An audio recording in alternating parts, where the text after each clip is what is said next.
कुछ लोग कहते हैं, कुछ लोगों के स्टेटमेंट आए कि गाय हमारी अम्मा है, तो कल तुम्हारे अब्बा की हत्या क्यों कर दी? मैं पूछना चाहता हूं तुम्हारे को। पिछले 6 महीने से इस जैसलमेर जिले में 6 ऐसी घटनाएं घटित हो गई जिसमें सीधी सीधी हिंदू समाज को चुनौती दी जा रही है। चाहे जैसलमेर के चौराहे को रौंदने का प्रयास किया, जैसलमेर में युवाओं की निर्मम हत्या कर दी गई, हमारे शूरवीरों महापुरुषों की छत्रियों को बिखेरने का काम किया और साथ ही साथ शक्ति और भक्ति की वीर भूमि इस पोखरण में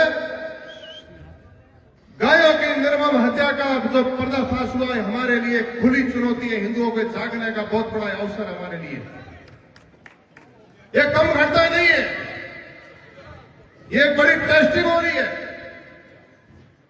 ये देशद्रोही लोग, राष्ट्र विरोधी लोग हजारों ओरण गोचर और सरकारी भूमि को दबा करके बैठे,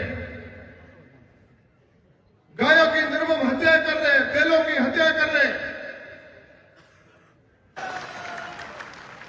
तुम्हारी अम्मा और अब्बा के साथ इस प्रकार का व्यवहार किया जाता है क्या? जब डांगरी प्रकरण हुआ, हमारे भाई की निर्मम हत्या हुई, उस समय मैंने वहां एक स्टेटमेंट दिया था कि जब वो हमारे बीच में आता है तो हमारे लोग कहते हैं कि आरो भली करे आयो। तब मैंने कहा था कि या तो चचेरी ममेरी बहन के साथ निकाह करके आया होगा या गो भक्षण करके आया होगा। यह घटना आपके सामने घटित हो गई। घटित हुई नहीं हुई, मैं आपको पूछना चाहता हूं। अब देख लीजिए उन सेकुलरवादियों को। हमारे लोग कुछ मान लो नेतागिरी भी करना चाहते हैं। मैं राजनीति बात नहीं करूंगा, लेकिन हमारे धर्म के ऊपर चोट करने वाली जब घटनाएं होती है, उन लोगों को मैं कहना चाहता हूं, नेतागिरी भी करनी है तो बेटा बन के मत करो, इनका बाप बन के करो अगर आप में हिम्मत है तो। और इस मंच के माध्यम से पूज्य साधु संतों की उपस्थिति में आज हमारा हिंदू समाज सजग है, समर्थ है, जागृत है, संगठित है और हमारी सरकारें संवेदनशील है। डबल इंजन की सरकार है।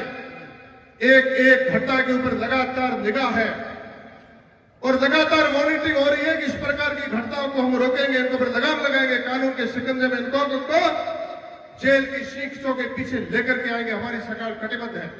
लेकिन सजना, सरकारें अपना काम करती है, हमारे को जागने की आवश्यकता है, संगठित होने की आवश्यकता है।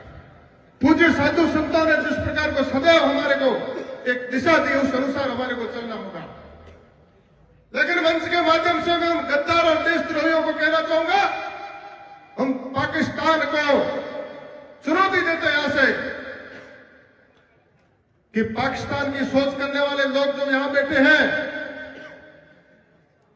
उनको मैं कहना चाहता हूं, देशद्रोहियों, हम पोखरण को पाकिस्तान नहीं बनने देंगे और जैसलमेर को जालिमों के हाथों में नहीं आने देंगे। 2.5 साका करने वाला जैसलमेर शूरवीर जो जिला है, नहीं आने देंगे। मैं आपको पूरा निवेदन करता हूं, इस प्रकार की घटनाओं को रोकथाम करने के लिए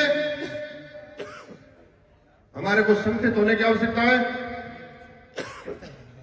साधु संतों ने सबने मार्गदर्शन किया और नेताओं ने हमारे को संबोधित किया।